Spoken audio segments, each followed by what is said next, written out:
ಕೊಡಿ ನನಗೆ. ಅವರು ಯಾವ್ದು ಅರ್ಜಿ ಅಮ್ಮ ಅಂತ, ಅದೇ 1 ಲಕ್ಷ 1 ಲಕ್ಷ ಕೊಡಬೇಕು ಅಂತ. ಅವ್ರು ಇಲ್ಲಮ್ಮ ಸ್ಕೀಮು ಅಂದ್ರೆ, ಇಲ್ಲ 1 ಲಕ್ಷ. ನಮ್ಮ ರಾಹುಲ್ ಗಾಂಧಿ ಅಲ್ಲ, ಅದು ರಾಜೀವ್ ಗಾಂಧಿ ಹೇಳಿದ್ದಾರೆ ಅಂತ. ಪಾಪ ಮಂಚ ಸತ್ಯ ಯಾವ ಎಲ್ಲೋ. ರಾಹುಲ್ ಗಾಂಧಿ ಪಟ್ ಅಂತ ನಮ್ಗೆ 1 ಲಕ್ಷ ಕೊಡ್ತಾರೆ ಅಂತ, ಕೊಡಿ ನಮ್ಗೆ ಅರ್ಜಿ ಅಂತ ಕೂತಾರೆ. ಪಟಾಪಟ್ಟ ಕಟಾಕಟ್ಟ ಯಾರಿಗೂ ಒಂದು ಕಟಾಕಟ್ಟೆ. ಈಗ ಕಾಂಗ್ರೆಸ್ ಕತೆ ಕಟಾಕಟ್ಟೆ.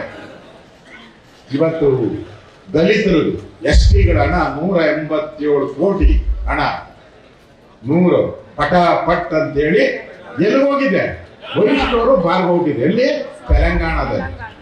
ತೆಲಂಗಾಣದಲ್ಲಿರುವಂತ ಎಲ್ಲ ವರಿಷ್ಠರುಗಳಿಗೆ ಬಾರ್ಗೆ 187 ಕೋಟಿ ಬೃಹತ್ ಬ್ರಹ್ಮಾಂಡ ಭ್ರಷ್ಟಾಚಾರ ಚೆಕ್ಕಲ್ಲಿ ಹೋಗಿದೆ.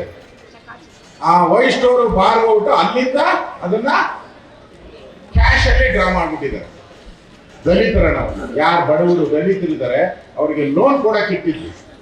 ಯಾರು ದಲಿತರು STಗಳು ರೈತರಿದ್ದಾರೆ ಅವ್ರು ಸಹಾಯ ಮಾಡಕ್ಕೆ ಇಟ್ಟಂತ ಹಣ ಕಳೆದ 1 ವರ್ಷದಿಂದ ಒಬ್ಬರಿಗೂ ಸಹಾಯ ಮಾಡಿದ್ದಾರೆ ದಲಿತರು. ಈ ತರ ಲೂಟಿ ಮಾಡುವಂತ ಒಂದು ಸರ್ಕಾರ ಇವತ್ತು ಕರ್ನಾಟಕದಲ್ಲಿ ಇರೋದನ್ನು ನಾವು ನೋಡ್ತಾ ಇದ್ದೀವಿ. ನ್ಯೂಸ್ ಫಸ್ಟ್ ನಿರ್ಭೀತಿಯಿಂದ ನಿಮ್ಮ ಪರವಾಗಿ.